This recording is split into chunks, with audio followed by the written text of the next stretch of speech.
They are all fine. That's great. So how is the preparation?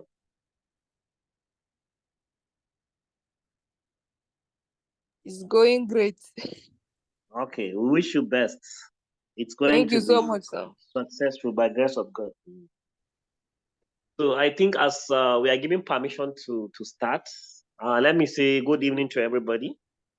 Good evening, my chief, Dr. Bashir, and all people that make this wonderful meeting. I'm going to chair the MCQ for today for internal medicine, and we have a lot of them. So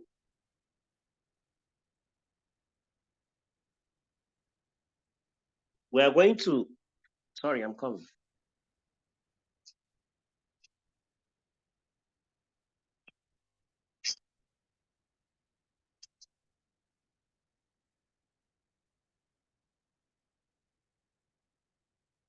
So we are going to look into those MCQs. I know most of us, this is not the first time we looked into the MCQs. You find out some questions are direct, some are indirect. So you have to be very cautious. Some question will tell you whether they are looking for a true answer. Some they'll be clearly telling us that we should be looking for the false. And some question will just leave us alone, meaning we have to look the options, the question to see whether we are actually looking for the wrong or right. So sometimes it's the odd one. It could be the right, single right that is the odd, or it could be single false answer that is odd. So we have to be very careful of all the nature of the questions that are likely to come in. Okay.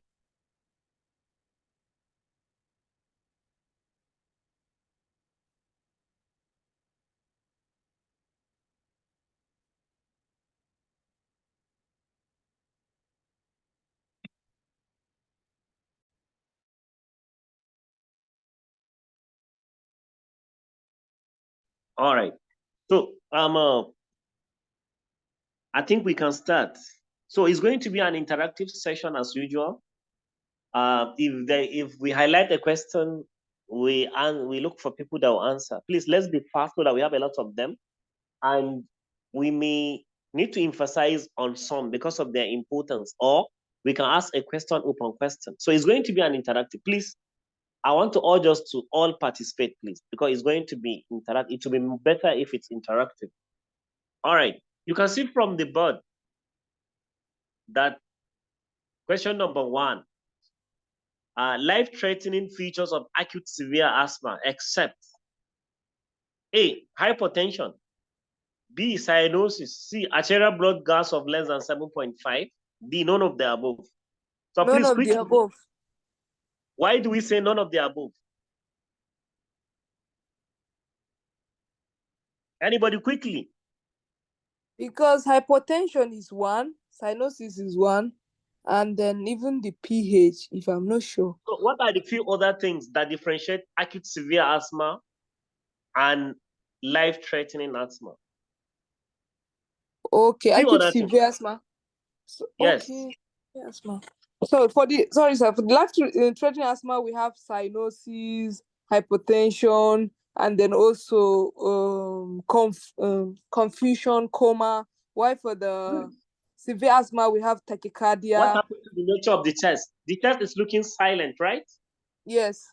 They have a silent chest, and FEV1 is less than 30 or 33. Okay, so these are the Yes, other yes, features yes. that we should look for. You understand? Okay, As against acute severe asthma, that they have tachycardia, they have hypertension, they have a peak expected flow rate of almost 50 or more. yes, Then yes, they it's are not 50. confused. Actually, they are conscious. Respiratory rate of more than 30 cycles per minute. Okay, so these are some of the other differences we should look into. So I agree with you. D is the best option here. Yes. Next slide. Question number 2. Which drug is the most commonly prescribed preventer therapy in asthma? Okay, anybody quickly, please. So it's like D. D. Inhaled steroids. So recent treatment of asthma is trying to avoid use of oral steroid or oral bronchodilators. It's better to use inhaled because they have lesser side effects and the onset of action is very fast because they go direct to the lungs, okay? But that's why inhaled, but if you look at before, most of the time we use oral steroid, oral bronchodilators, but the teaching has changed over the last 10 years. We use more of inhaled agent, like inhaled steroid, okay? That's good, that's the best option actually. All right, let's go to the next.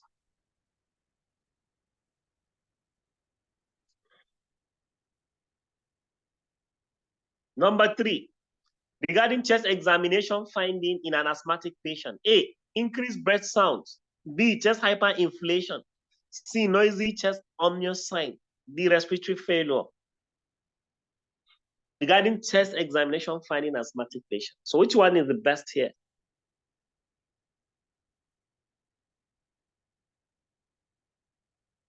Anybody, please. C. Huh? C. Noisy chest ominous sign. Okay. Anybody with different opinion is a good one, but it's not the best one. They could have noisy chests in that chest hyperinflation. Huh? Chest hyperinflation. Okay, chest hyperinflation look more than noisy. Yes, they may have noisy because when you auscultate their lungs, they may have bronchi, you know, and even before auscultation, they may be wheezing, which is a noisy breathing. Yeah, but chest hyperinflation is it's more sound than those noisy chest ominous sign. Okay, yeah. So, who can tell us what are these features of hyperinflation? Some of them, by the way, are seen during examination of the chest. Some of them you have to do chest X-ray. So briefly, because another question will come, the following are features of hyperinflation. Okay. So, sir, what's the answer? Is B? The answer is B. And I'm asking who will tell us other features. What are the features of chest hyperinflation? And I just know COPD patient present with it. It's mostly for seen in their X-ray. Oral chest. No, it's not. There are features that you see clinically while examining a patient. There are those that you have to do the chest X-ray.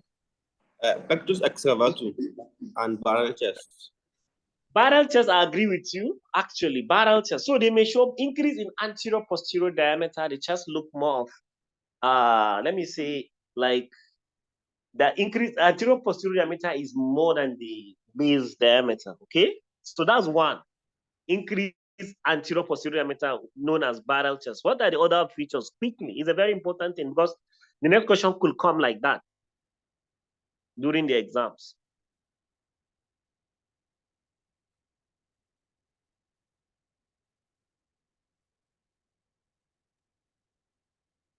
Okay, when you percuss the chest, you understand? Okay, let's finish with the radiological features. One, you said increase in anterior. Okay, increase in anterior posterior diameter is a sign. If you percuss the chest, you may see loss of both cardiac and hepatic dullness. You understand? Loss of both cardiac and hepatic dullness. And they may have hyperresonant chest. You understand? When you auscultate the chest, they have the resonance, they have hyperresonance. Okay? And when you percuss, instead of the normal percussion is resonant, they have hyperresonance. Okay? And there is loss of, ideally when you're approaching the liver and the heart, there is a loss of dullness. But patient with this kind of condition, chronic asthma and COPD, because of the hyperinflated lungs, they are losing, there is loss of those dullness that you need to in a normal individual. And again, you see the heart, if you do the chest X-ray, the heart looks cylindrical, very small and cylindrical, tall like that, as against the normal shape of the heart. And you can count almost 7 to 8 anterior ribs. And you can count approximately 8 to 10 posterior ribs. All these are features of hyperinflation. And the lungs look more darker, meaning it looks more hyperlucent. It looks a very darker lung, okay? That could also be a features of, and again, the last one is the diaphragm. The diaphragm looks flat because of the hyperinflation. So these are some of the features of, they could come in UNS MCQ. We said, let's revise again. 1, increase anterior posterior diameter. meaning barrel chest shape. Then this one on clinical examination. And they may have hyperresonance with loss of both hepatic and cardiac dullness. And when you do chest X-ray, you can count, you can count 7 to 8 anterior ribs. You can also count 8 to 10 posterior ribs. And the heart appear very cylindrical. The diaphragm looks flattened, and the lung marking, the lung shadow look very dark, what they call lucent. There is increased lucency of the lung field. Okay? So these are some of the features of hyperinflation. And the two commonest conditions that give hyperinflated chest is chronic obstructive pulmonary disease and chronic asthma. So that's why B is a very good option here. Next slide. Sorry, sir. So The if answer I- is it D or B? Sorry, sir. Is B. Okay, sir. Thank you, sir. All right, let's go to number 4. The following cells are involved in pathophysiology of asthma. So you see, this one is one of the questions I'm telling you. Sometimes they will just give you a question. You look at the option and look at the odd. It will help you more than reading out the question, okay? And this one is an inclusive. So this one, are we looking for the true, or we are looking for except? We are looking for except. Yes, because if you look at most of those cells, they are actually implicated in asthma. So what is odd here? T lymphocytes. T lymphocytes. What? D. B, T lymphocytes. B or T? B. D. Yes, so B lymphocyte is the answer. All other cells are seen in asthma, and most of them are also seen in chronic obstructive pulmonary. But B lymphocyte is a least among them, okay? Yes. So the answer is what? C, right? Yes, sir. All right, let's go to the next question. Sir, sorry, please. What is the answer to number 4? Number 4 is C. Sir, but B lymphocytes, I thought they are responsible for production of those IgE for the hypersensitivity. So we talk about the old one. You understand? Mast cells are implicated actively. Eosinophils are actively implicated. T lymphocytes, especially which one? It's T helper T cells. lymphocytes, they are also implicated. You understand? Even B lymphocytes, but they are least affected in pathogenesis of asthma. If you read again, you understand? Yes. But Yeah, the T it's not helper that- cells are more affected. Not Sir. that they are not completely implicated. They are the least affected in asthma. 4 is C. Let's go to number 5. Number 5, what are the main components of pathophysiology of asthma? A, airway inflation. D and C. Yeah. D and C. That's D. D. So D is the best. What is the last one? There are 3 parts of pathophysiology of asthma. Airway Glucose inflammation. production. Inflammation, airway Inflammation, airway airway hypersensitivity. What's the last one? Airway Airway hypersensitivity. hyperinflammation. Airway hyperresponsiveness. Okay, good. Yes. So for this one, D is the answer, right? So D is the answer. Both B and C are involved. Next question.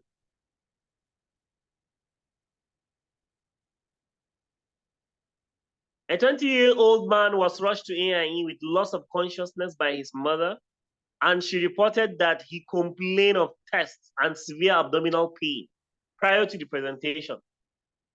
He also had fast and deep breathing cycles with history of increased urinary frequency and quantity. A 20-year-old rushed to A&E, loss of consciousness, reported that complained of thirst and severe abdominal pain prior to the presentation. He also had fast and deep breathing cycle with history of increased urinary frequency and quantity. What is the most likely diagnosis? A, B. urinary DKA. B, diabetic ketoacidosis. C, acute pancreatitis. D, acute appendicitis. So what's the answer, guys? Diabetic ketoacidosis. Why do we say diabetic ketoacidosis? Number one, Because of the increase in urinary Patient is symptoms. having the symptoms. The patient is having infection and also fast and deep presented breathing with cycles, abdominal which is pain. post-mouth respiration, and the patient Polyuria. polyuria exactly. All right. He Polyphagia, yeah. And he also Poly- has history of abdominal Polydipsia. pain Polydipsia, sorry. and complaint of thirst, which shows severe dehydration. Okay. Yeah, All the symptoms all the symptoms are pointing towards it. So, good man, all the symptoms are suggestive of one, she's a 20-year-old. You know, DK occur in relatively younger age, meaning mostly in type 1 patient, okay? And among all of them is one that commonly come with altered sensorium. So the patient has loss of consciousness. Most so that they had prior history of test and severe abdominal pain is a very, very good. Sometimes some patient will be sent to the surgical ward thinking they have acute abdomen, okay? Not knowing that they have diabetic ketoacidosis. So abdominal pain is a very good cardinal sign of symptoms of DKA. So again, most of that with the deep breathing cycle he has. What do we call this kind of deep breathing? Kussmaul breathing. Kussmaul breathing. So again, with this Kussmaul breathing, I think you can bet all your scholarship this is likely to be diabetic ketoacidosis. All right, so B is the answer. Based on all the presentation, it favors more of B, diabetic ketoacidosis. Let's go to the next. Question number 7. What is the major precipitant of DKA? So which one is a major precipitant of DKA? Infection. Can we go with infection? So infection, stress, you know, any high stressful events, you understand. You understand. So, but infection is one of it. But even stressful event also is one of the top precipitant of DKA. So A is the answer here. So stressful condition like stroke, like myocardial infarction, they can precipitate, they can be a complication of DKA. Missed dose of insulin, you know, and other things like that. All right. So let's go to this one, the answer is A, infection. Let's go to number 8. Which of the following is the most common early symptoms of DKA? So which one here? Polyuria. What? Polyuria. Agree with you. Polyuria is one of the common early symptoms of that because of the hyperglycemia they have, right? Yes. All right.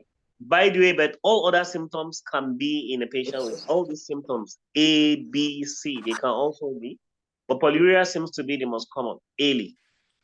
Number 9. Let's go to number 9. Which of the following is the initial recommended to correct fluid loss in a patient with DKA? So which one? Which of the following is initially recommended to correct fluid loss in patient with DKA? We are all seeing the slide, right? C. Yeah. Administer 1 to 3 liters of either isotonic sodium chloride or lactate Ringer solution. Okay, who has another opinion? It's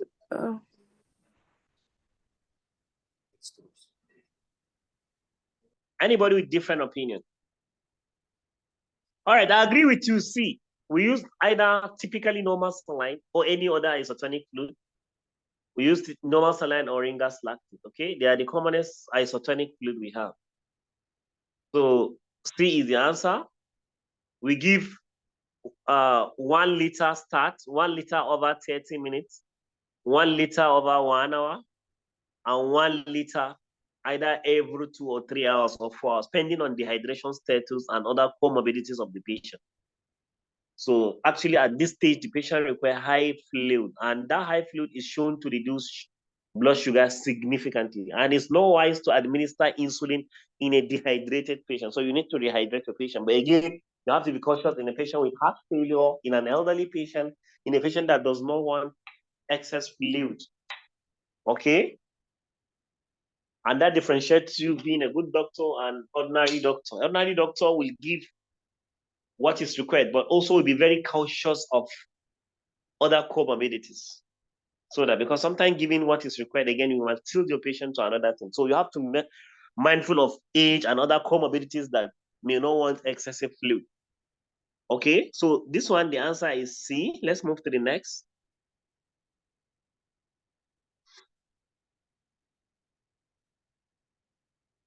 Next question, please.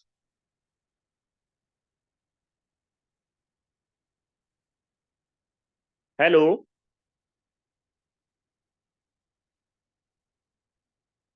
Number 10. Which of the following is a biochemical definition of diabetic ketoacidosis? So which one among the options we are seeing is a biochemical definition of diabetic? Let's read it very carefully, okay, and choose the best option among it.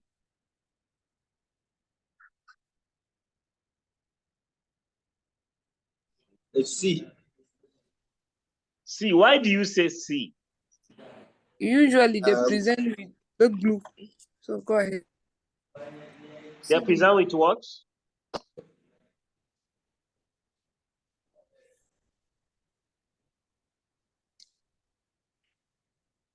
Hyperglycemia, blood glucose is more than 250, and the pH is less than 7.3, and the serum ketone is more than 5. So they have ketonemia. Ketonemia. Yes. Yes, and the blood glucose is very high, more than 250 mil. When we convert 250 milligram per dl, how many is it going to be? What? When we convert 250 milligram per dl to millimoles per liter, how much is it going to be? Huh? 13.8. Hello? 14. Okay, it's around 14, right? Yes. All right. And the pH is acidotic pH. Any pH less than 7.3, anything from less than 7.2 downward is an acidotic. Oh? So the pH is tending towards acidosis. Okay, that's why we choose that one. Okay, so C is the best option. Number 11.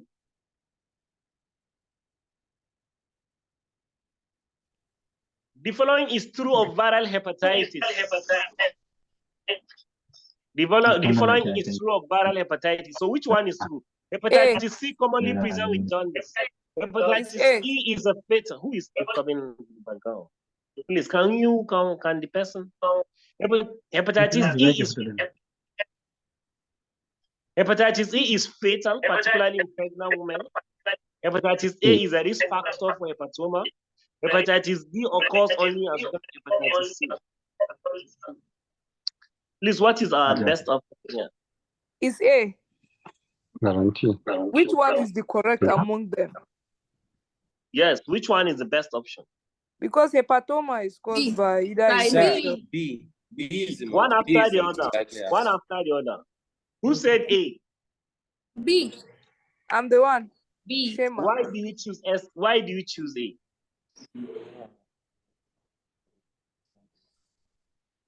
So the hepatitis C, if hepatitis B and other hepatitis that present commonly with jaundice, even C will present with jaundice, but jaundice is seen more with B, A, and some other few ones. Okay, yeah. Hepatitis E. Who choose B? So we did. Oh, I did. all of us. So we did. Who choose B? Why do you choose B? Because About of the hepatitis. reduction of immunity in pregnant women, So hepatitis E hepatitis is C will be more fatal in pregnancy. Hepatitis E is a benign hepatitis. However, in the setting of pregnancy, it's very deadly, it's very fatal, very severe, very aggressive, right? Hepatitis A is not a risk of hepatoma. Hepatitis B and C are the one that are risk for hepatoma, not hepatitis A. Yes. Hepatitis B occurs only in association with hepatitis C. Is that true? No. Which virus is associated? Excuse me. Which virus is associated with hepatitis D? Hepatitis B.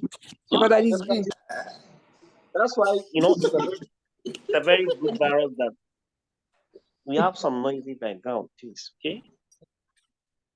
All right. So the best option here is what? Is B, right? All right. Well done. Let's go to the next. So B is the best option. Hepatitis A is fatal, particularly in pregnant women. So the following are stigmata of chronic liver disease, except spider nevi, gynecomastia, testicular hypertrophy, hepatomegaly, digital clubbing. So which one?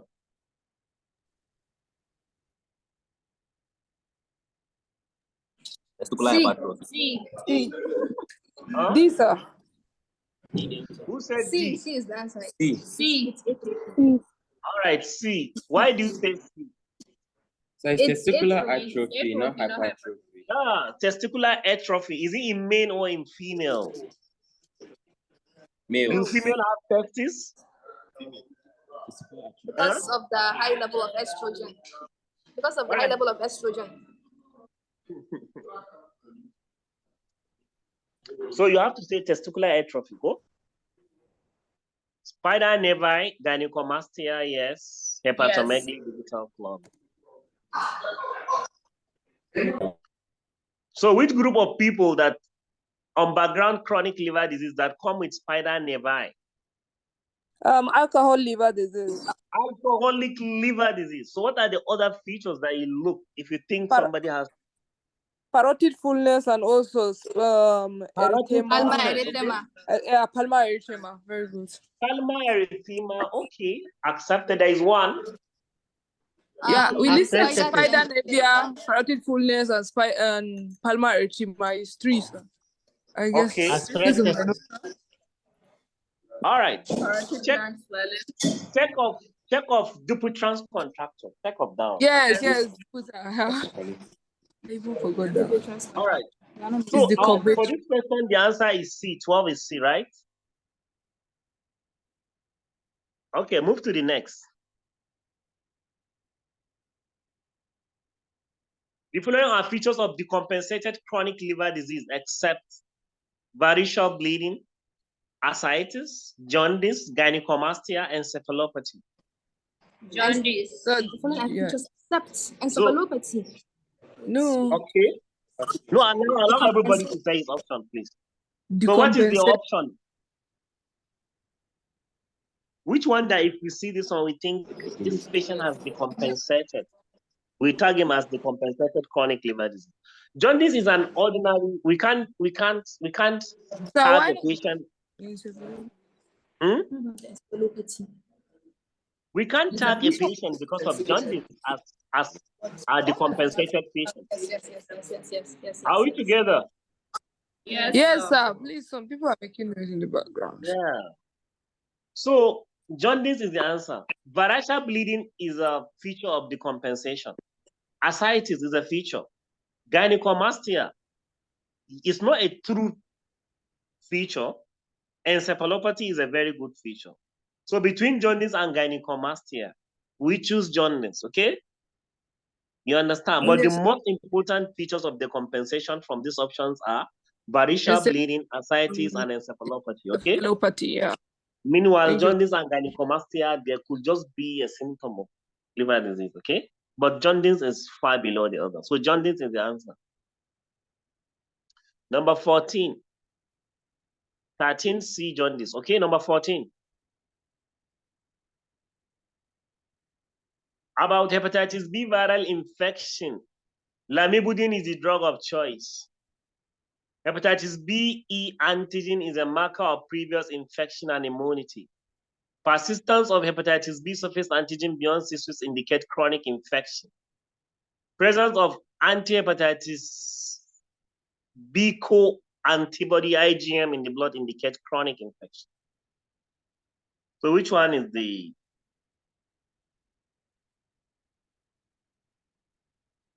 Are we looking for the odd or we are looking for the best option? Are we looking for the true, the most true, or the most false? Odd.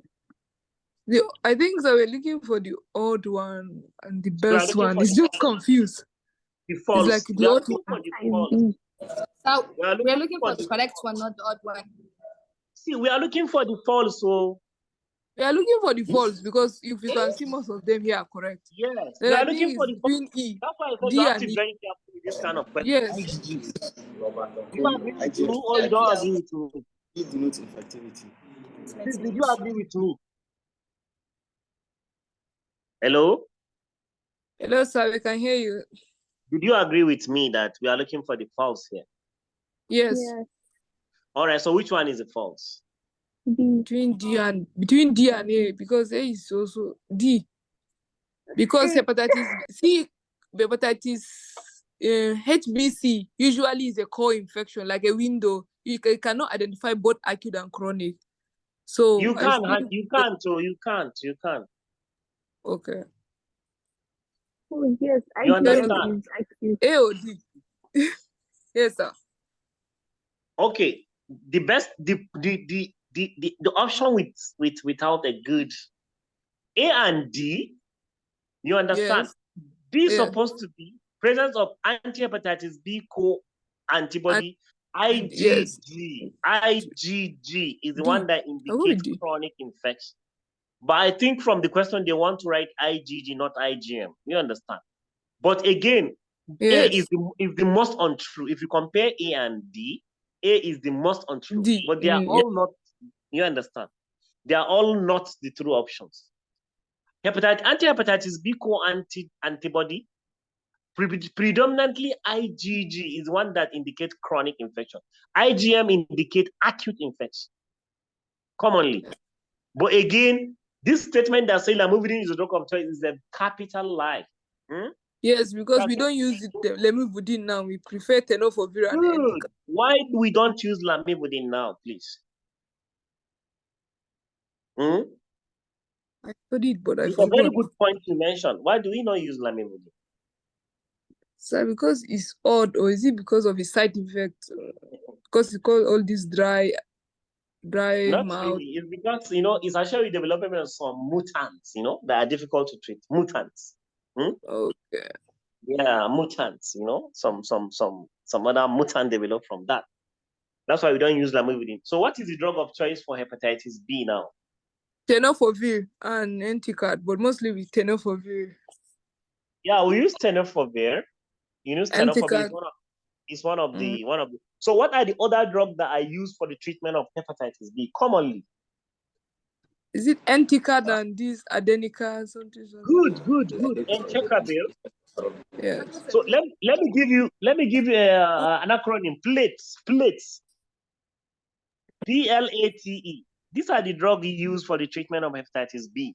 A. DLA. Plates. PLATE. So P for pegylated interferon. L for lamivudine. A for adefovir. T for tenofovir. E for entecavir. Okay, so P pegylated interferon, L lamivudine, A adefovir, T tenofovir, E entecavir. Are we together? Yes, sir. All right, so A is the best wrong answer here. 14 is A. Lamivudine is not the drug of choice. So and it's please, not good the in the drug of pregnant the woman. choice is entecavir. Okay. The drug of choice is, Okay. tenofovir is also a very good drug. And there are some patients that pegylated interferon has one of the most efficacious, but the problem is injection is given in injective form. Can we give somebody injection for 6 months like that? And there is a contraindication if somebody develops chronic liver disease. You are treating hepatitis in the setting of chronic liver disease, you don't give interferon. Again, it's difficult to give because it's a form of injection. There is no oral form. Lamivudine is not good because of the mutant and it's contraindicated in a pregnant woman. Entecavir is good. Tenofovir is very good. It's one of the drug of choice. However, it's associated with renal impairment. But recently, there is another form of tenofovir that is not associated with renal impairment. They call it tenofovir alafenamide. Okay, if you have it, it's better to use it because it has shown not to have predisposition to renal impairment. All right, next slide, please. Next question. So, which of the following statement is true? A, hepatitis B co-antigen is found in the serum and usually indicates chronicity. Anti-hepatitis B surface antigen remains detectable for life and is present in chronic carriers.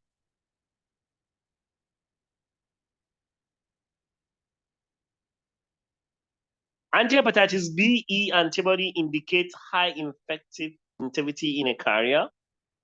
Co-antigen IgG remains detectable for life in chronic carriers. So you see this, okay. So which one is the best option?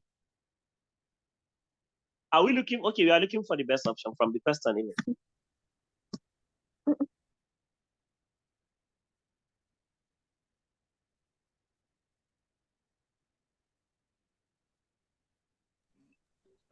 D.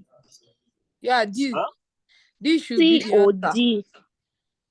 D. Why A is not the true answer? Why A is not Be- true?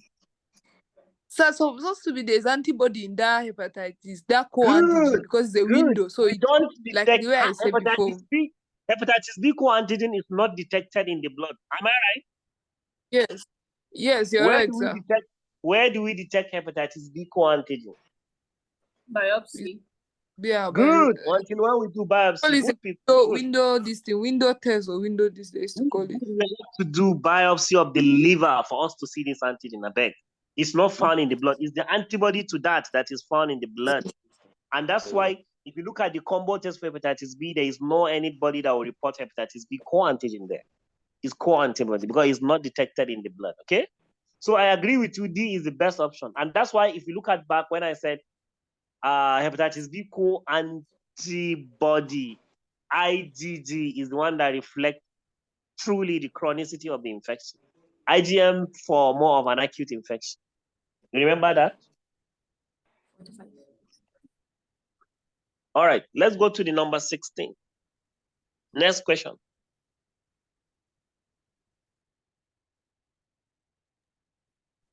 Which of the following is a Framingham major criteria for diagnosis of heart failure?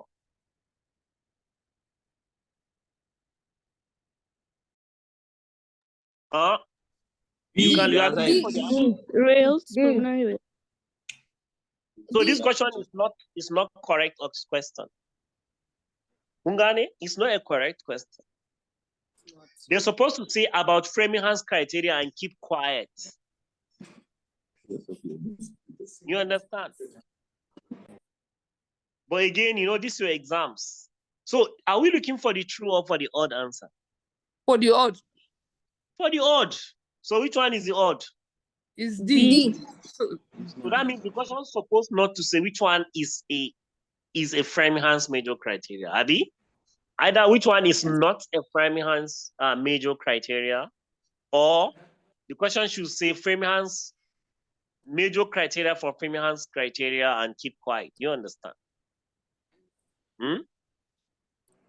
So I agree with you. What makes D the answer? What makes D the answer, please? It's a minor criteria. Is a minor criteria. Who can help us with some of the major criteria? okay, sir, let me just mention. Cardiomegaly, acute S3, edema. S3 gallop, cardiomegaly. PND, and then we have S3 and then we have rare crepitations. And then I mentioned cardiomegaly. I mentioned rare crepitations. PND also is part of it. What are the minor criteria? And then pulmonary edema is always there. Acute Is a pulmonary edema. minor nocturnal cough, hepatosplenomegaly, and then we have cough, hepatomegaly nocturnal also. Hepatomegaly, good. Nocturnal cough, Nocturnal cough, good. ascites, pleural effusion, Good, pleural effusion, good. So please, we should remind ourselves about Framingham's criteria is a very good criteria they will ask in exams, okay? All right. Let's go to the next question.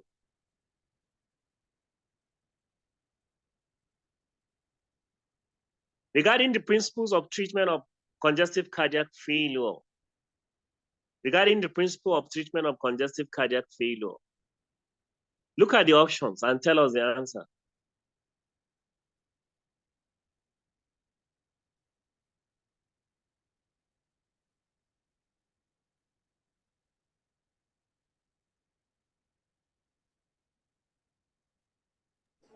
So the answer is B. Is what? D. Reduce water and sodium retention, diet and drugs.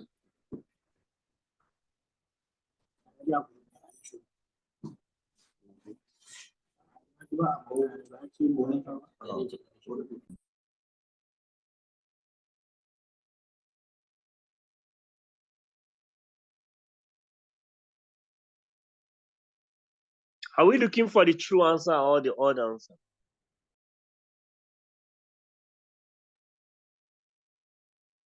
So I'm looking for the true answer. Are we looking for the true answer? Yes. So if we we're are looking for the true answer, A is false, right? We are looking to decrease the cardiac work. Abi? Yes. Decrease the preload and afterload, okay?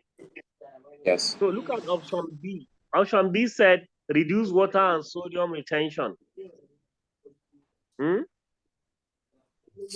Right? Yes, sir. By reducing the water, by reducing the water and sodium retention, we reduce the preload and the afterload in the heart.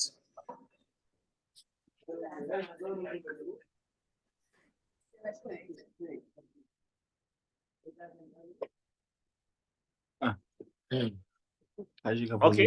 We reduce water and sodium retention by using diet and drug, right?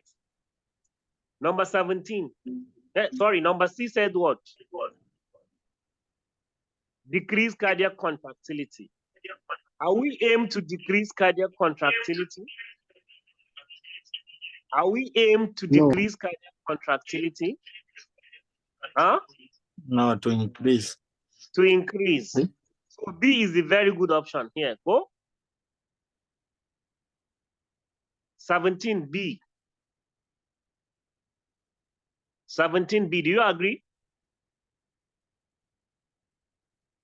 Hello. So yes, B is the answer. B. All right, B is the answer. I agreed. Number 18.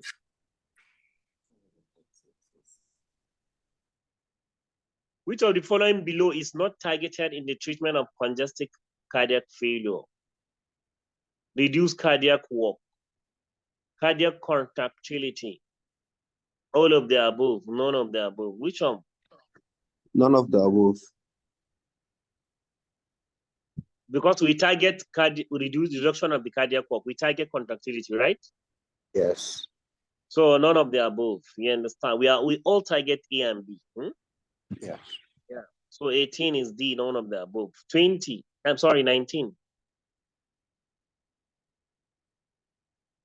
19.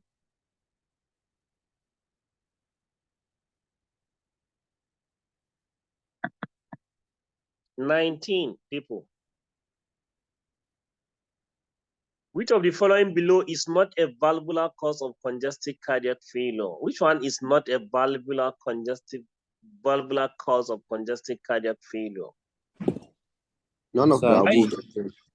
Mitral valve collapse, infective endocarditis, senile valve calcification. None of the above. Which one? None of the above. You agree mitral valve prolapse can cause valvular heart failure, infective endocarditis, and senile valve, okay? Yeah, they all cause valvular issues that could lead to heart failure. So D is the best option. None of the above. Number 20. A 63-year-old male, non-hypertensive, presented with cough that is productive of protein sputum. He had easy fatigability and autopnea. What is the likely diagnosis? Right-sided heart failure, left-sided heart failure, all of the above, none of the above. Left heart failure. Left-sided heart failure. So the patient presents with predominantly features of left-sided heart failure, right? Yes. So what are the other features of right-sided heart failure? Edema, anorexia, bilateral edema, and they have even sometimes hepatomegaly. They easily present with it. And hepatomegaly, raised jugular venous pressure, easy fatigability, anorexia, good lady, easy fatigability. ascites, tender hepatomegaly, body swelling, whatever, leg swelling, raised jugular venous pressure. They are all features of right-sided failure. So I can present with epistaxis. Not common, unless if there are complications. Not common presentation, just epistaxis, okay? All But if you have some other complications, or you have comorbidities like renal failure, heart failure can cause renal failure. And if you have uremia, you can bleed anywhere, even in the nose. Okay, thank you. Number 21. In the management of acute stroke, which of the following is not indicated? A, B, C, D. So which one is not indicated in the management of acute stroke?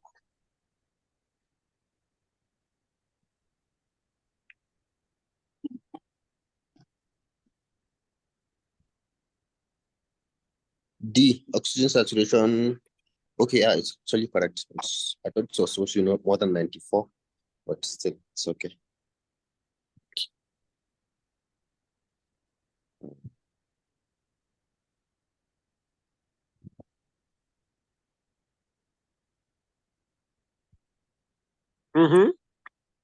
So maybe C. Not sure. C. Yeah, maybe C. Okay, maybe what again? I know the blood pressure Because should it be should be less than 115, not greater than, probably. 115/75, but that's the blood pressure, not the mean arterial pressure. So I don't know about the mean arterial pressure. 145. So it's C. We use condom catheter in a patient with incontinence. We treat hyperglycemia. We want to keep mean arterial blood pressure. You understand? Below 145 millimeter of mercury in hemorrhagic stroke. 145, not 115. All right. Yeah, so C is the best option. We also want to maintain the saturation of oxygen by 92%.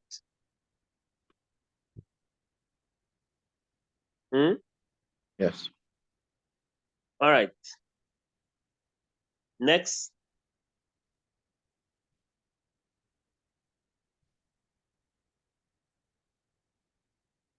We know what mean arterial blood, what is the formula for mean arterial blood pressure? They will ask in exams.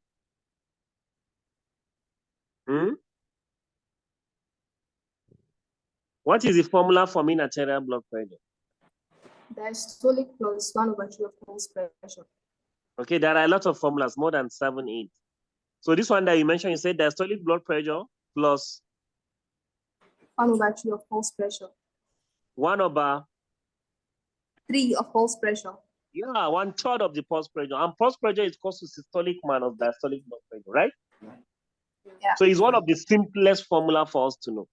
Diastolic blood pressure plus 1/3 of the pulse pressure. And pulse pressure is close to systolic blood pressure minus diastolic. This is the commonest.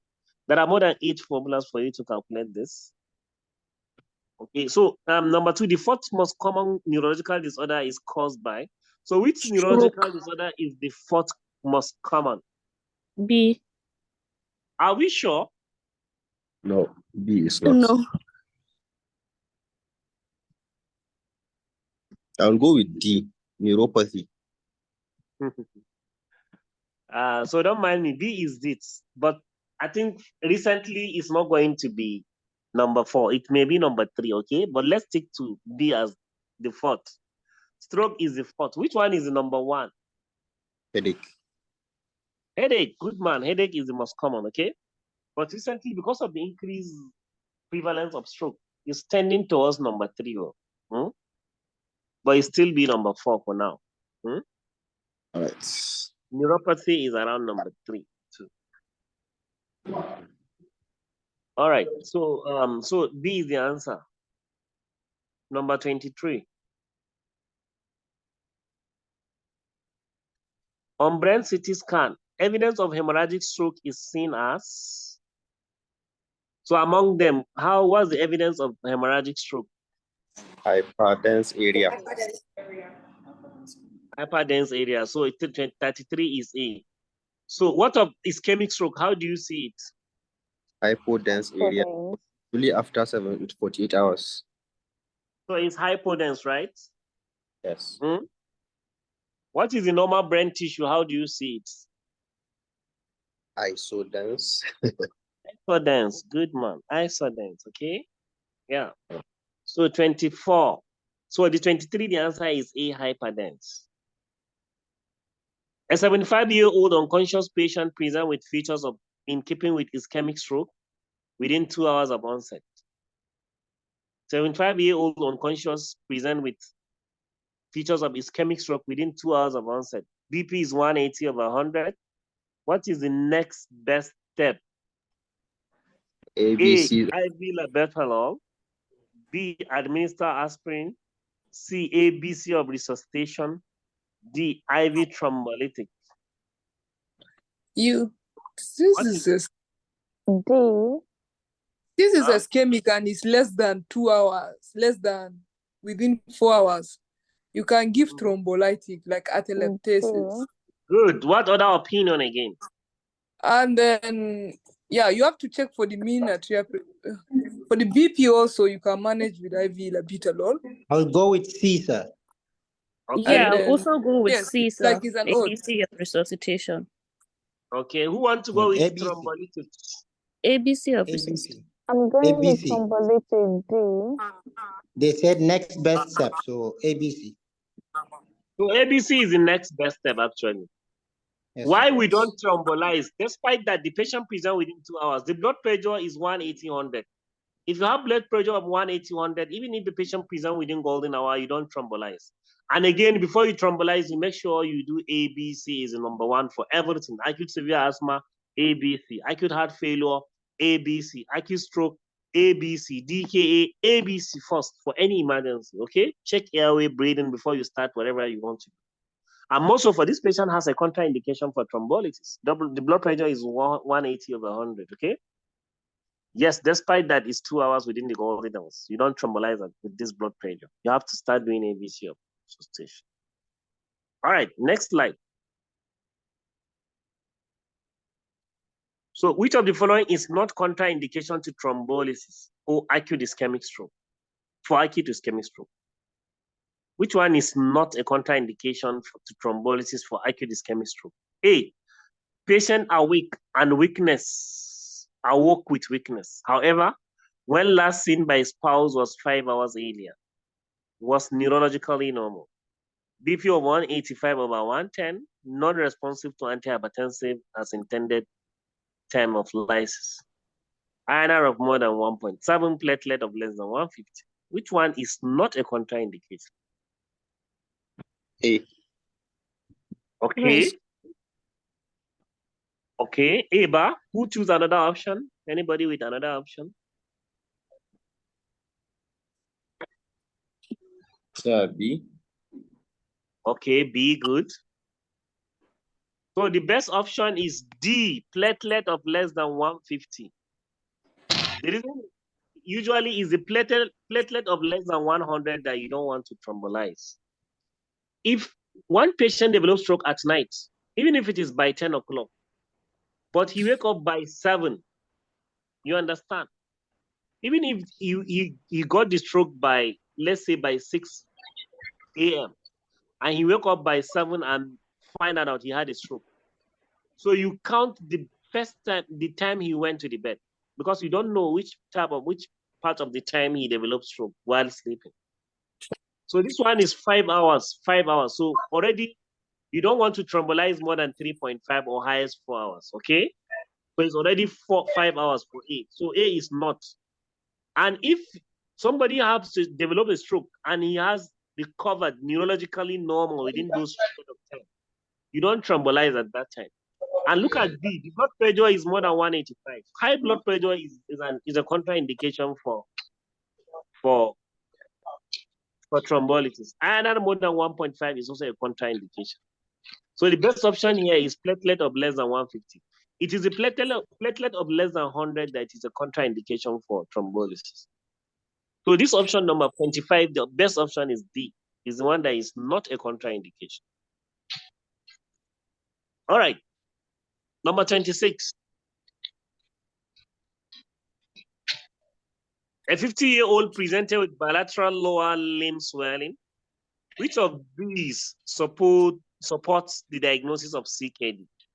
Is it a hyaline cast? Is it a renal tubular cast? Is it a red blood cell cast? Is it a waxy cast?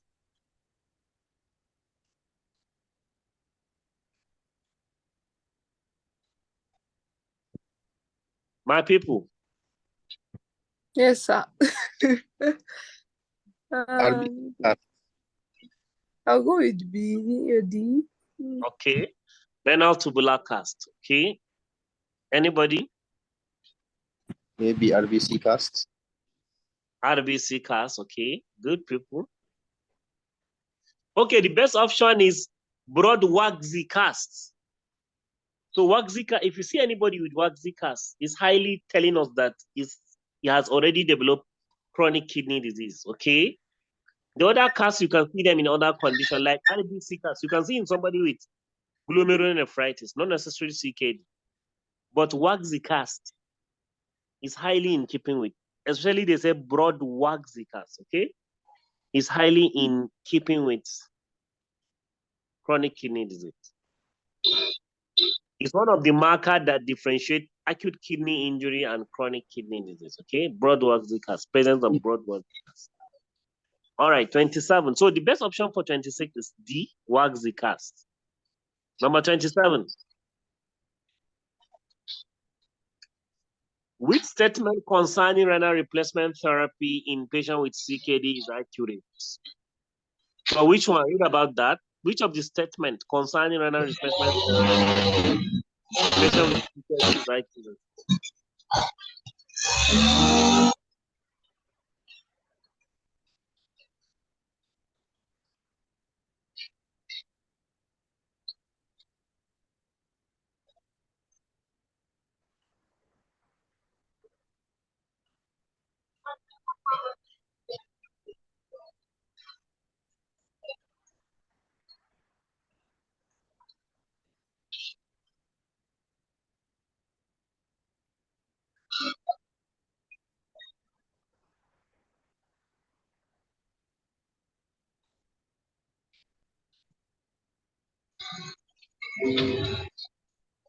Please answer this one now.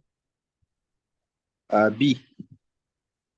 B. So B is the best option. I agree with him. Severe acidosis, unresponsive to medical therapy is an indication. Do you dialyze all chronic kidney disease? No. Who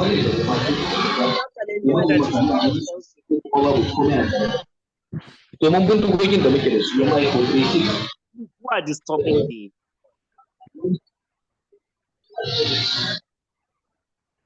So 27, the best option is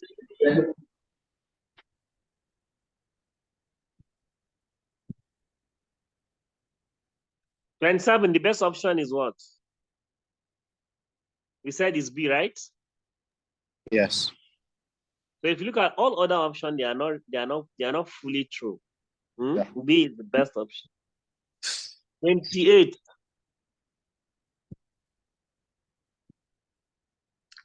A non-CKD patient was admitted to the hospital presenting with pedal edema, disorientation, and with glucose level of 2.7 millimoles per liter. She lost consciousness after 6 hours. What is the most likely cause of disorientation and loss of consciousness? Maybe C, hypoglycemia.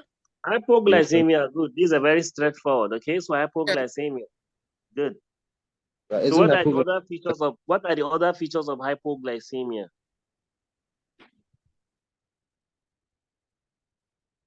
Lose of consciousness, tachycardia, lightheaded, and then sometimes sweating, excessive sweating, more especially excessive sweating, tachycardia, and then common lose of consciousness or confusions. These are the most commonly symptoms usually seen. Convulsion, palpitation. Yes, convulsion, yes, palpitation. Yeah, so they can have all those things. Okay. Yeah.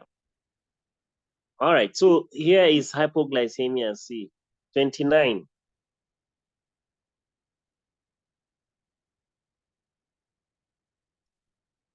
Question number 29, please.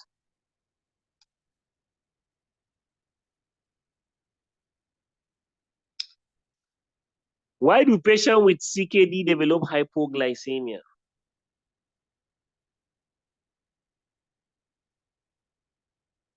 Is it because of this hypoalbuminemia and then I can't say decrease oncotic pressure because decrease oncotic pressure can cause hypoalbuminemia. Yeah. That one may Not not sure. affect glucose, okay? Why do patients with CKD develop hypoglycemia?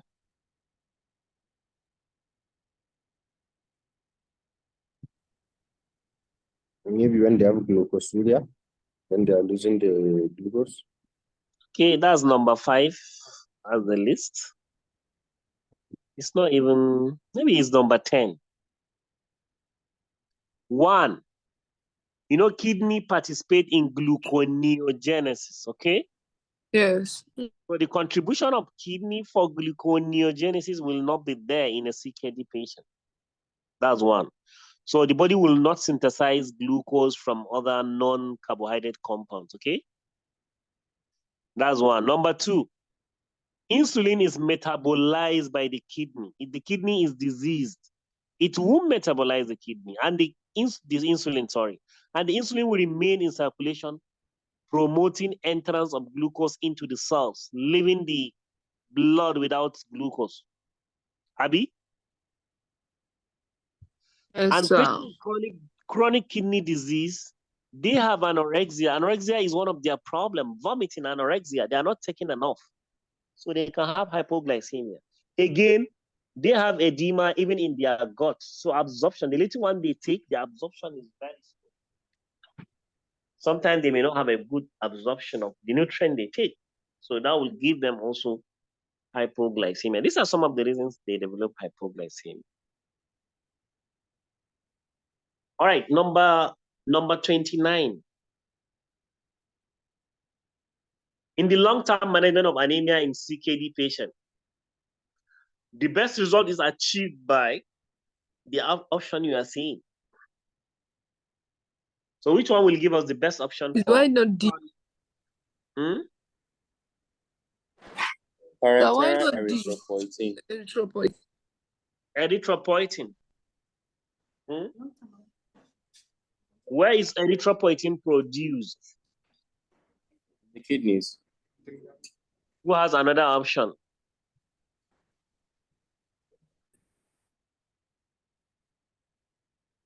Anybody with another option?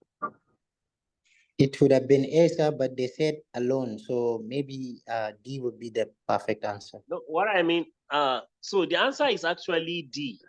29, D, erythropoietin. Yes.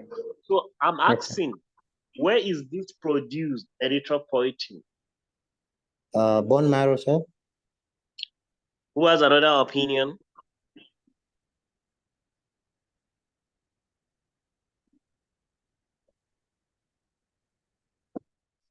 Somebody said kidney. It's produced 90% by the kidney and 10% by the liver. You understand? So you have to mention kidney and liver. Did you hear me? Person that mentioned kidney. Yeah, it's liver. You did very well. You understand? So it's produced by both liver and what? Kidney. But 90% from the kidney, 10% from the liver. From the liver, yeah, I remember. Yeah. Number 30, please. So indication for hemodialysis in CKD. So are we looking for the good or for the odd? I think we're looking for the odd one. Though. Yeah. All right, which one is the odd?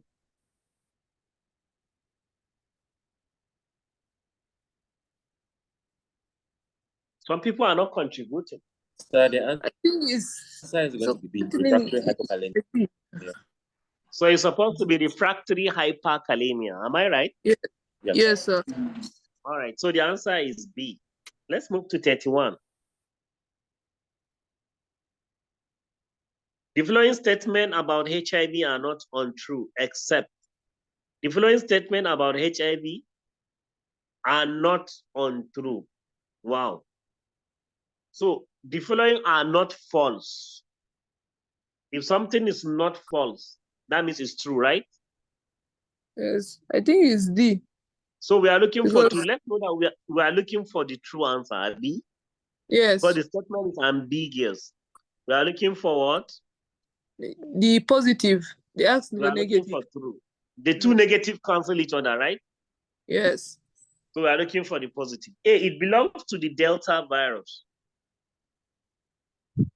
B, it can't cause cancer.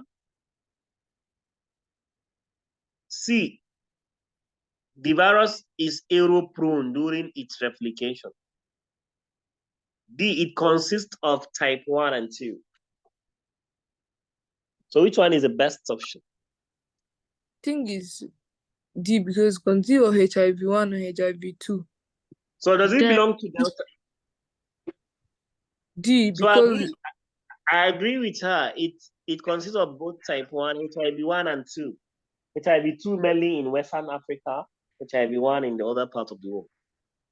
So does it belong to Delta Viridae family, Delta retroviruses? Is it a Delta? no, it belongs to No. Retroviridae, not Delta. It's the Retroviridae family, right? Yes. They Yeah. say it can't cause cancer. Do you agree with that? Huh? They say it can't cause cancer. Do you agree with that? No. Because sarcoma. It So, can cause. so it What are the can't. It can cause cancer because it can What are cause the Kaposi cancers? sarcoma. What are the cancers caused by HIV? Kaposi sarcoma. Sarcoma. Kaposi sarcoma, not Kaposi. Kaposi sarcoma. Kaposi sarcoma. Okay, what other one? And then no, I think this one's the one. Hodgkin's and non-Hodgkin's lymphoma. HIV is a risk factor for development of Hodgkin's and non-Hodgkin's. Even CA cervix, HIV is a risk factor for that. You understand? CA cervix, yes. And some other esophageal cancers, is a very good risk factor for that. Almost all the cancers, HIV is a risk factor. Okay. Right. So for this one, the answer is D. It consists of type 1 and 2. So I Let's think go the for answer next. is Huh? B, C, D are correct. I think you are looking for the negative in the question. We are looking for positive manner. We are looking for, we have 2 positive and we have 2 negative. You understand? C is Okay. looking a very good option. The virus is error prone during its replication. C is also good. You understand? C is also good. So in this case, we have 2 good answers. C and D. Then A and B are false. Because even C is a good option. So C and D are a good option.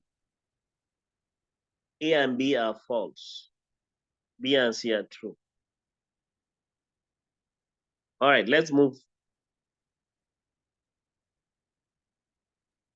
A HIV patient presents with purple rash, purple papular lesion on his face and upper trunk, measuring 1 to 2 centimeters across. We are not in the next question, in the previous question. Hello? Hello, sir. Yes. Are you talking?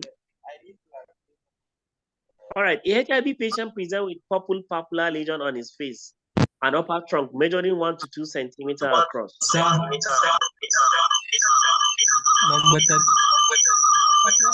31, the previous question. Hey, God. They aren't painful or itchy. What is the single most likely diagnosis? They are not painful or itchy.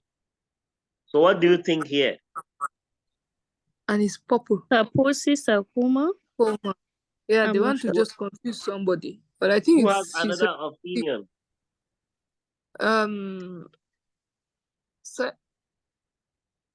Cryptospor. No.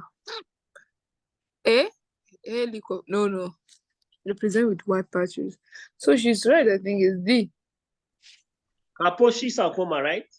Yes. So whenever they told you you have a purple colored papular lesion anywhere in the body, think of one of the differential that you think of is Kaposi sarcoma. Especially if that patient is HIV or immunosuppressed, maybe somebody on a long-term steroid, somebody on a long-term chemotherapeutic agent, somebody that is long-term DM, chronic kidney disease, they can all have immunosuppression. But the commonest immunosuppression that comes with Kaposi sarcoma is HIV, especially if the lesion are they are looking purplish, and they are papular. Okay, so this is Kaposi sarcoma. Option D is the best option. Next.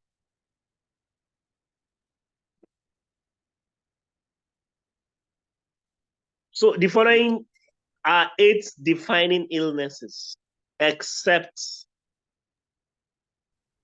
Kaposi sarcoma, Sézary syndrome, extrapulmonary TB, esophageal candidiasis. Which one? I think it's B. I've never heard of this Sézary syndrome. You've never heard of Sézary syndrome. Don't you read Kumar and Clark?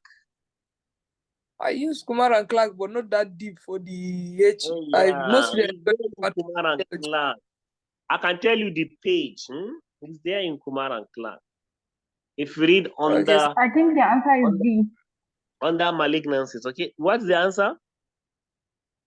I think the answer is D. It's Sézary syndrome. D is the answer. It has to do with T cells, cutaneous T cell lymphoma, okay? Cutaneous T cell lymphoma. Yeah. Cutaneous T cell lymphoma is known as Sézary syndrome, okay? So B is the answer. It's not defining illness. Number 34. 34.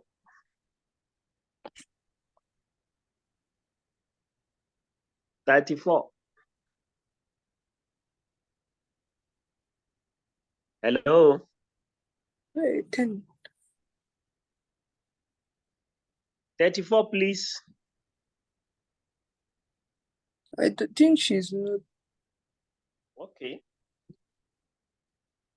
34. I think the horse is not there. Is pulmonary TB an AIDS-defining illness? Yes, they present with secondary pulmonary TB. What I mean, pulmonary TB, is it an AIDS-defining illness? No, sir, but like we are looking for the one that is very, very odd. They present with pulmonary, not extra. I've never heard them saying extra. So pulmonary TB is not an AIDS-defining, but extra pulmonary is. Okay. Pulmonary TB is not AIDS-defining, but extra pulmonary is. Okay, please tell her, let's move to the 34. It's already 10. We want to do as much as we can. Okay, 34. Which of the following viruses is associated with Kaposi sarcoma? Which of the following viruses associated with Kaposi sarcoma? A, CMV. Huh? Yeah. So which one? So which one? So the answer is A, human herpes virus 8. So it's A. Which one? Which one? What's the answer, guys? I think he said the answer is E. E. So what? Why not CMV? What does CMV cause? Cytomegalovirus virus usually caused by B Hodgkin lymphoma, I think. No, it causes retinitis in a patient with. It causes more of retinitis. Sorry, yes, cytomegalovirus. So what of Epstein-Barr virus? What does it cause? It causes infectious mononucleus and also lymphoma. Yeah, it causes hairy leukoplakia, infectious mononucleosis, Hodgkin's lymphoma. You understand? So, but it causes infectious mononucleosis, otherwise called glandular fever, right? Yes. Otherwise called kidney disease. So what about the Burkitt lymphoma? Burkitt lymphoma It can also implicated in Burkitt's lymphoma too. Sour about nasopharyngeal cancer. It also causes nasopharyngeal carcinoma. Good. So what of D, human papilloma virus? What does it cause? Human papilloma, sexually transmitted infection. Cervical cancer. Yeah, cervical cancer. Yeah, CS cervix. Okay, good people. So this one is E. Kaposi sarcoma is caused by human herpes virus. However, there are other common diseases caused by this human herpes virus. Maybe it's not for you. You understand? Well, somebody can try. It can cause, apart from Kaposi, multicentric Castleman disease. Castleman disease. And it causes what they call primary effusion lymphoma. Okay? These are the three commonest diseases caused by HH8, human herpes virus 8. Kaposi sarcoma number 1, multicentric Castleman disease, and primary effusion lymphoma. Okay, so for 34, the answer is E actually, human herpes virus 8. Let's move to 35, please, quickly. So, number 35, nodules of Kaposi sarcoma can be found in the following except. In which place do we not find nodules of Kaposi sarcoma? Where?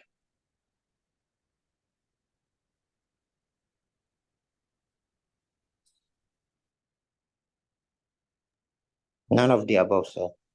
None of the above. Good man. Everywhere. We find it everywhere. Everywhere in the body. In fact, in the intestine, they can even cause intestinal obstruction. Sometimes the cause of intestinal obstruction is because of multiple nodules of Kaposi obstructing the intestine. Okay, so it can occur everywhere. So E is the answer. None of the above. 36.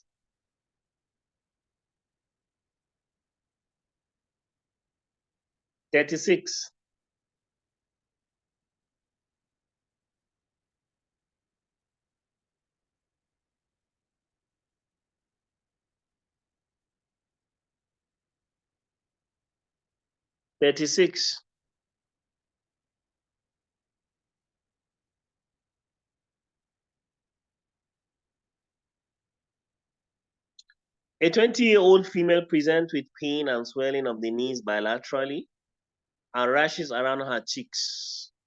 20-year-old female presents with pain and swelling of the knees bilaterally and rashes around her cheeks. What is the most specific test to diagnose this condition? Is D. Oh, yeah. D, anti-double-stranded DNA. Yeah.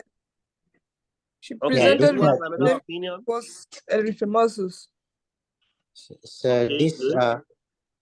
yeah, this might be SLE. So yes, D is the specific answer. Both can be tested, but D is the specific answer. D is the most specific? Yes, yes. The answer is C. Anti-Smith antibody is the most specific. Number D is highly specific, but it's not the most specific for postgraduate. C is the anti-Smith is the most specific. D is highly specific, but it's not the most. ANA is the most sensitive. You understand? ANA the most sensitive, anti-double-stranded DNA highly specific, anti-Smith antibody the most specific. Okay, sir. 36 is C. 37. So can you explain most highly? It's an English, please. Anti-Ro. Where do we find anti-Ro? Anti-Ro. Apart from SLE, which other condition we find anti-Ro? Anti-Ro. Sjogren syndrome. Sjogren syndrome. Okay. Yes, they are usually associated. Oh, yeah. So number 37. Which group of people makes up 70 to 90% of patients with SLE? Which one women of childbearing age. Okay, 38. Yes. C. This is the answer. 38. 38. Can somebody help us to talk to the how far now?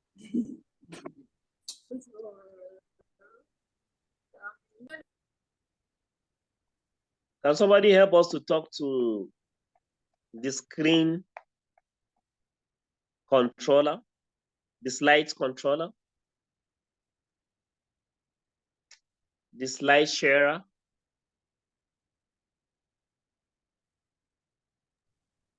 Sir, okay. So I was thinking about what you just said in the previous question, sir. Oh, like Auntie Smith, wasn't it like more specific in like infants, like in children, or is it more Not specific really. in even in Not adults? really. Not really. Not really. Okay. Not really. Number 38. Which of the following is a comorbidity that is recognized to increase the risk of morbidity and mortality in a patient with SLE? So which one increases the risk of morbidity and mortality in a patient with SLE?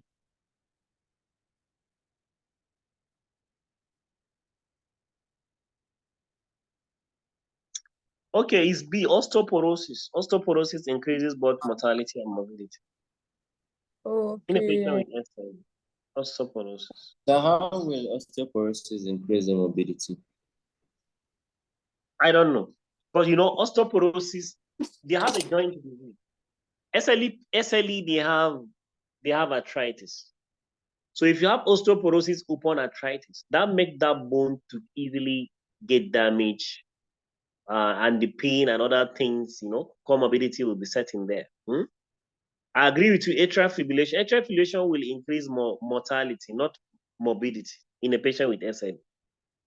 And pregnancy, you know, there are two diseases that if in pregnancy they used to get quietened, they will be quieter. Then in outside pregnancy, they will be more aggressive. So SLE, in the patient with SLE in pregnancy, SLE what? Is it get quieter or get worse in pregnancy? I'm not sure between RA and SLE, one of them, if a woman get pregnant, disease will be very quiet. I'm not sure, you understand, but maybe you confirm. So one of them, the disease will be quiet, and one of them, the disease will become more aggressive, okay? So osteoporosis has been shown to increase both morbidity and mortality in a patient with SLE. That's B option. 39.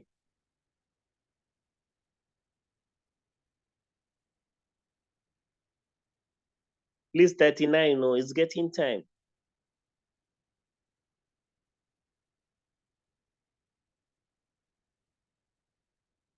$39, please.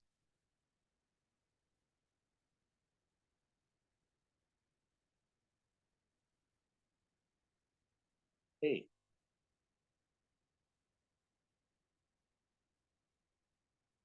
Please, we want to be faster, please.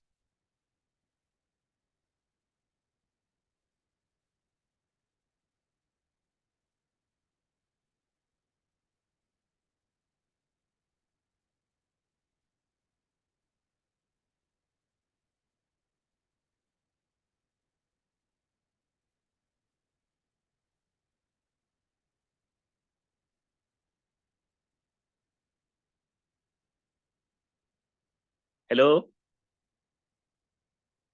Hello? Hello? So we are there. Can somebody talk to the screen sharer, please? Yes, I was spoken, so we're just waiting for a response.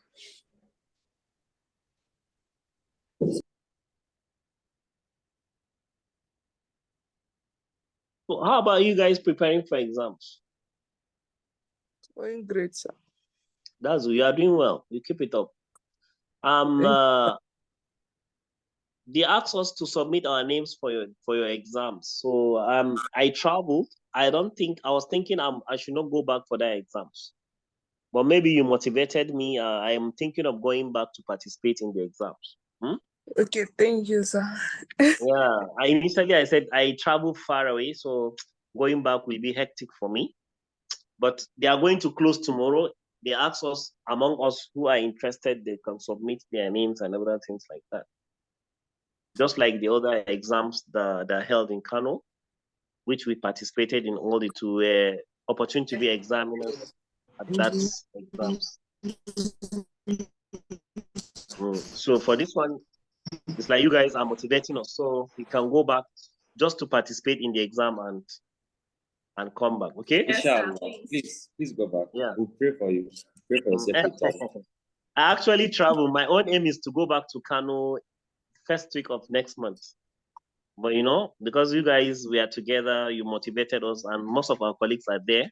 So maybe I will submit my name today so that I'll go for that exam. Yes, sir. Thank you very Please much. submit too, please, sir. Thank you Thank very you, much. sir. Yeah, I wish you best. You guys are doing well. You keep it up. Thank you, Sir, sir. you should also pray for us. Yeah. You all pass by God's grace. My people are Amen. very, very benign people. Nobody will be there, will be harsh on you. I bet you like that. You understand? They'll all be kind and considerate, okay? Yes, Yeah. sir. So management of SLE depends on disease severity and manifestation. However, which of the following medication is considered the cornerstone of SLE management? Is B Which one is hydroxychloroquine. hydroxychloroquine? Okay, who has another opinion? We can give answer in Nigeria.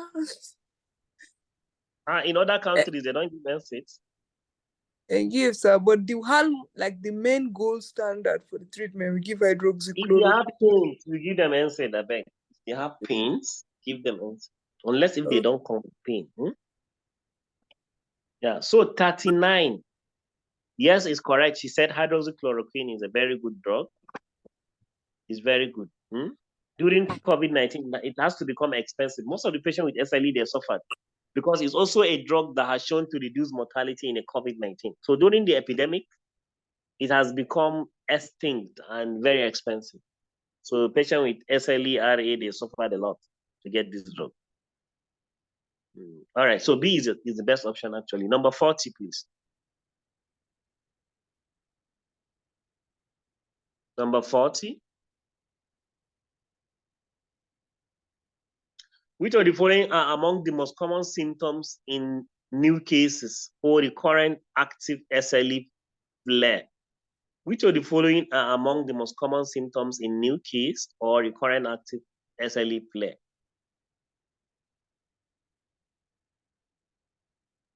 So A Fatigue is and answer arthralgia. fatigue and Fatigue and arthralgia. arthralgia is Yes, more yes, common. fatigue. More especially the arthralgia.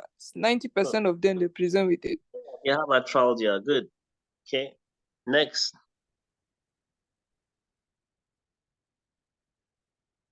Which of the following are side effects of isoniazid?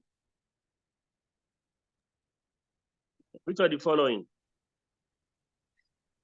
The answer will be D. B. D. Peripheral Let's go with D neuropathy. because Peripheral all what? of them. Neuropathy. All right. Which one causes hyperuricemia? Is pyrazinamide. Which one causes optic neuritis? Ethambutol. Which one causes orange, yellowish, wherever discoloration of the secretion? Rifampicin causes thrombocytopenia and also causes Which one causes nephrotoxicity? And then is the isoniazid that causes more nephrotoxicity and peripheral neuropathy. Which one causes more of nephrotoxicity? Streptomycin. You understand? Yeah. Streptomycin causes more of nephrotoxicity. So which one is the most hepatotoxic? Isoniazid? Isoniazid. Yes, isoniazid. Which one is the second most common hepatotoxic? Which one is the third most common hepatotoxic? Rifampicin. Which one is fourth most common hepatotoxic? Ethambutol, because it mildly causes hepatotoxicity. Which one is the fifth most common hepatotoxic? Strepto? No, strepto doesn't. Streptomycin. Let me give you the code. It's PIRES. It's a name of footballer. You understand? Robert Pires. You understand? PIRES. That is the degree of hepatotoxicity. Pyrazinamide is the most hepatotoxic, followed by isoniazid, followed by rifampicin, followed by ethambutol, followed by streptomycin. Okay, so it's a name of somebody, a footballer in Arsenal, I think 15, 20 years back, Robert Pires. Okay, so that's the code, Pires, PIRES. Okay, pyrazinamide, the most hepatotoxic, followed by isoniazid, followed by rifampicin, followed by ethambutol, followed by streptomycin. So for this question, peripheral neuropathy is the commonest side effect of isoniazid. Okay, yeah, and that is why in the treatment of TB you give it together with which drug? Because of this peripheral neuropathy, TB We give patients them are on taking this drug. pyridoxine. Redoxin. Yeah, pyridoxine. Good, good. So we added pyridoxine, vitamin B6. Redoxin. Dependent, because this peripheral neuropathy is a You give them- B6, vitamin B6 dependent. You understand? It's due to depletion of vitamin Yes, sir. B6. That's why you give them vitamin B6 in the form of pyridoxine. All right, so let's move to 42. 42, please. Which of the statement below is false? Read it. Which one is false, please? Give me one, please.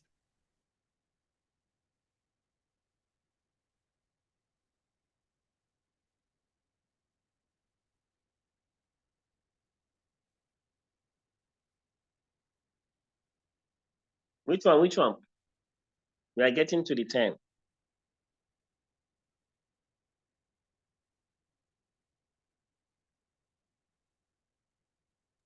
Side D. D. Every person exposed to TB develops TB. I agree with her. No contention. D is the answer. 43. 43, please. Which is false of extrapulmonary tuberculosis? Which one is false of extrapulmonary TB?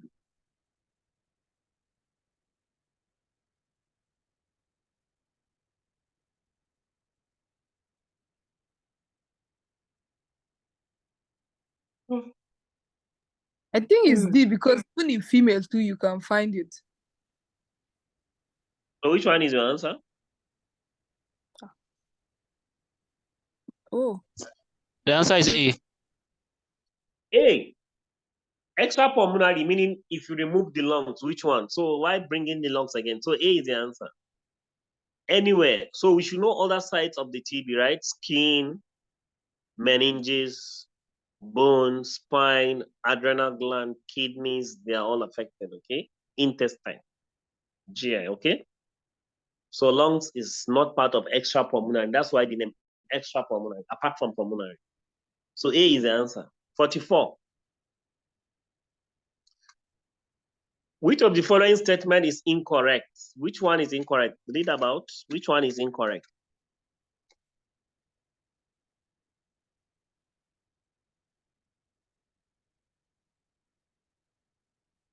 Which one is incorrect?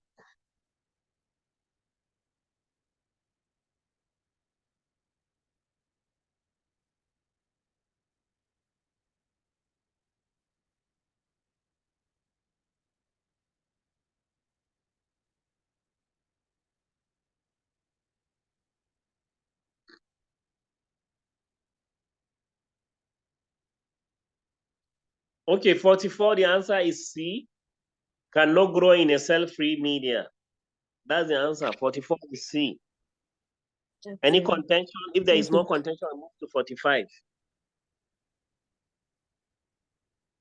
So 45, tuberculosis. Which one is are we looking for the odd or we are looking for the good?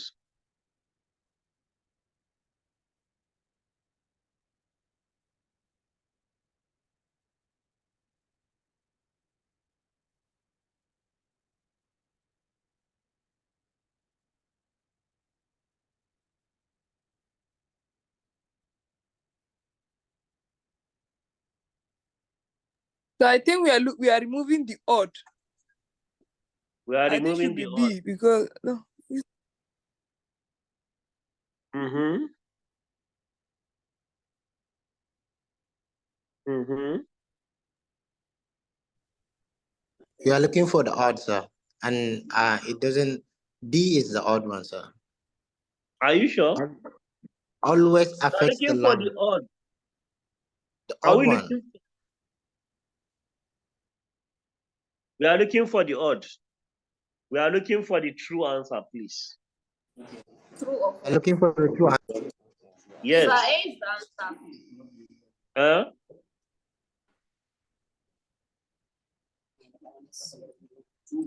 Sir, C. C is the best option. C is the best option, right? Yes.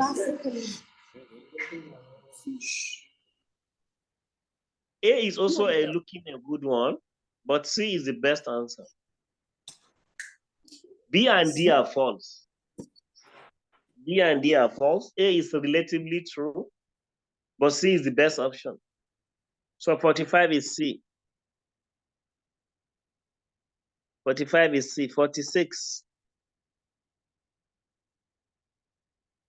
46. We want to reach at least 50. We have 6 minutes, please. 46.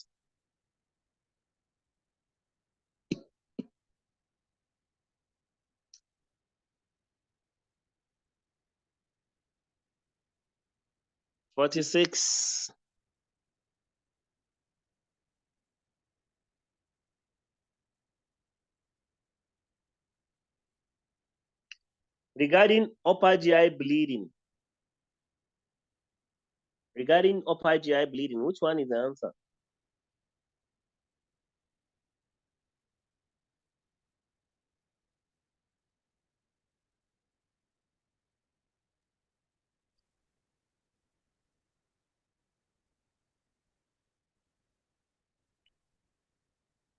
I think it's B, sir. We are choosing the correct one. Sir, D is the answer. So B is the answer. I agree with you. Gastritis could result from excessive enzyme. Good. Because So we are B is choosing the the correct answer. one.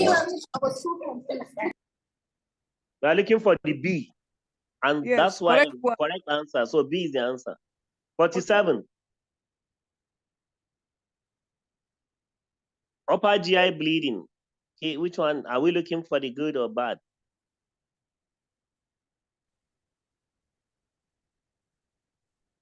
We are looking for the best among the rest. So can you say D, PUD?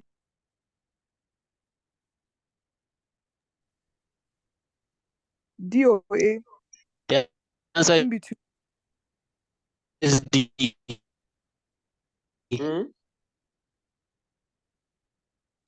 The answer looks like D because you're looking the best among the two of them, but A and D.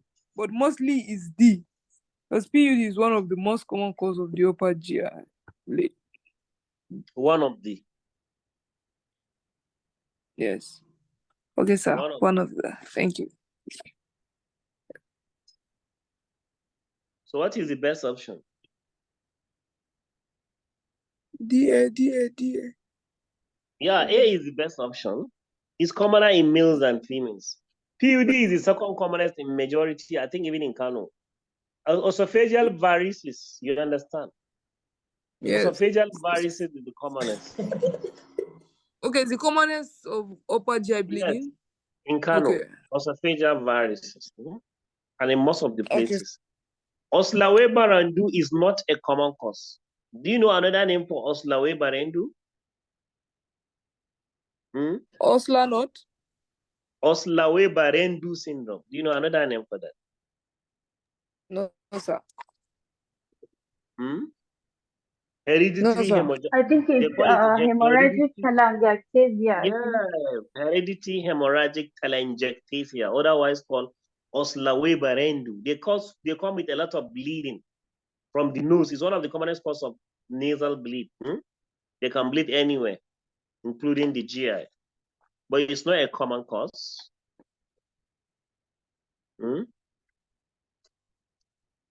All right. 48. The following are clinical presentation of upper GI bleeding except. So which one is an exception? Sorry, sir. What's the answer of 47? Commoner in males than females. It look like megaloblastic anemia because upper GI doesn't present with hematochezia, it's lower GI. So, but due to this, Occasionally they present, if the bleeding is very massive, you understand, very, very massive, and is below around the maybe second part of the duodenum before it enter into the lower side. If Okay, it's sir. massive, It's A, so sir, A because is even more, you understand. But I agree with you, present more with hematemesis and melena, but hematuria is less common in upper GI bleeding, abi? But megaloblastic anemia, no. What is Yes, the nature sir. of anemia? What is the nature of anemia in What? upper GI bleeding?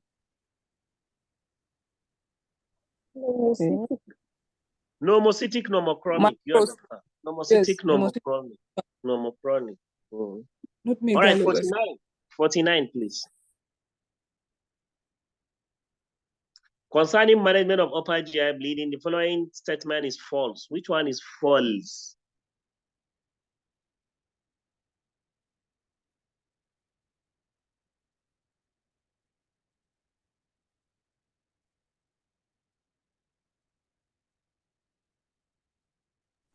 Sir, D. D is false. D Okay, for this is the- false. Aggressive Yes. fluid therapy and all blood transfusion, it's useful, not contraindicated. Abi? Yes, sir. Reduces. Yeah. So I agree with you. D is the answer. For 50, the commonest cause of upper GI bleeding is what? Chronic duodenal ulcer. Among these options. Cancer. Chronic duodenal ulcer, B. D. Yes, among these options, chronic duodenal ulcer is the common. Among these, but esophageal varices is the most common in most of the places, okay? In total, but here it's chronic duodenal ulcer. All right, we have come to the end of, I think it's already time, Abi. The time is 8:30 to 10:30. Yes, sir, it's 10:30. So I don't know, maybe I'll discuss with Dr. Bashir. We discuss to find out when, either tomorrow and even tomorrow, which time should we complete this.